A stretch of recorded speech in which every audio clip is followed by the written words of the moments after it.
Hi everybody, my name is Leilani Rose.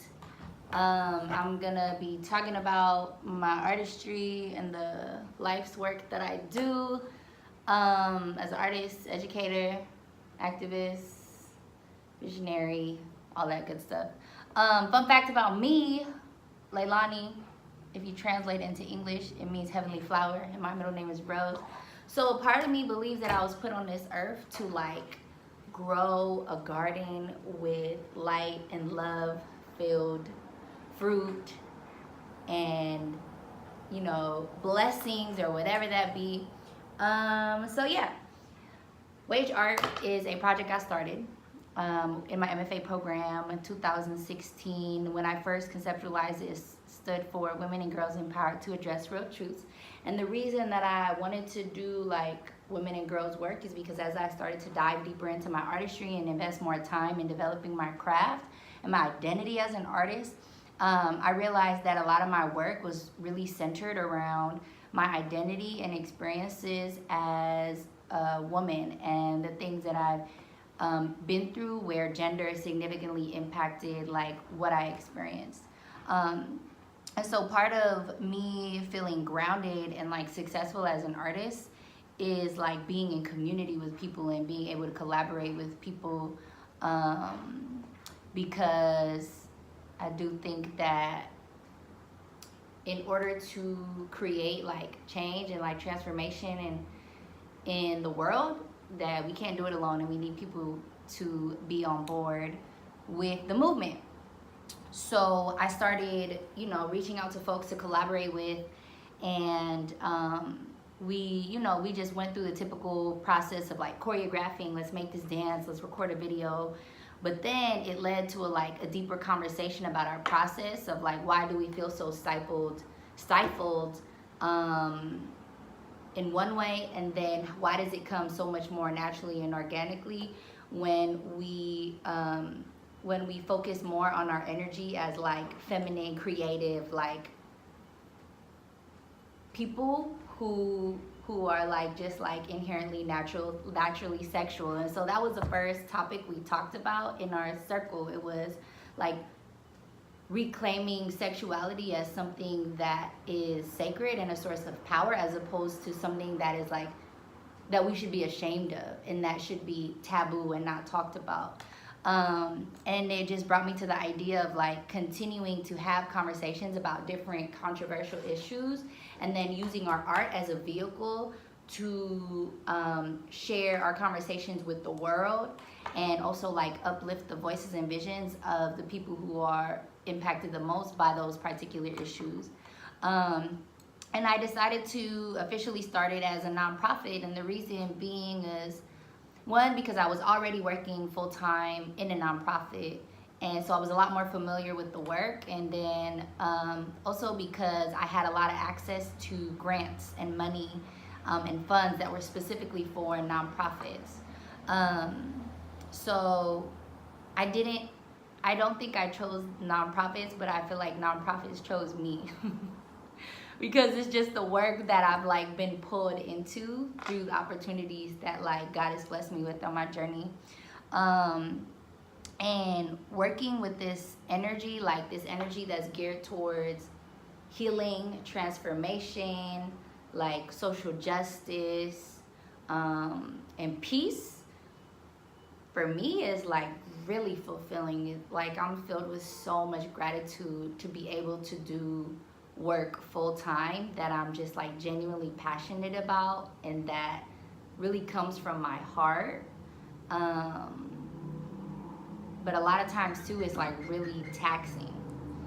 A lot of times it's really taxing and it's draining, because the work for me is not only mental and physical, but it's emotional. So it's super rigorous work.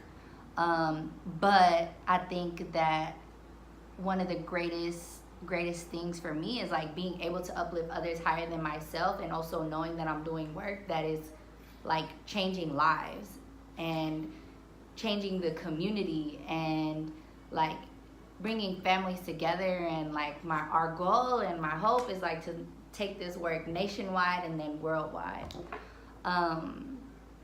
the first steps that I took to get into nonprofit work. So there's a lot of different ways that you can deal with nonprofits. You can be an official licensed 501c3 and have your own tax exempt status, or you can be a fiscally sponsored project, which means in order to get 501c3 status, you go through another as separate entity where money goes to them basically to like wipe it and make it tax deductible, and then it goes to the project. So the first steps really are like to do your research and figure out what is the structure that you want to have. Like, one, assess your capacity. Two, really like clearly outline your mission and your vision and your goals. And three, like source for support, because nonprofit work is not something that you can just do on your own. I think like business, entrepreneur, it's a lot easier to have like an independently owned business where like it's solely just you, but when it comes to nonprofit work, it really takes support from the community and a lot more people who are invested. And I did this work, I like started to do a lot of like women's work because I feel like it's really important for women to support each other and to be in like positions of leadership. One, because I think there's this culture among women, or this culture that perpetuates like competition between women, where it's like, oh, her hair is nicer than mine, or oh, look at her outfit, or oh, who got cute nails, or oh, her body is better, and oh, she's prettier, oh, her makeup is better, and this like always judgment passed off to other people. And I noticed that a lot more between women than I do between men. And for me, it's like we gotta uplift each other, and I just always believe in that. Like there's this proverb that it's like, if you want to go, what is it? It's like, if you want to go far, or if you want to go fast, go alone. But if you want to go far, go together.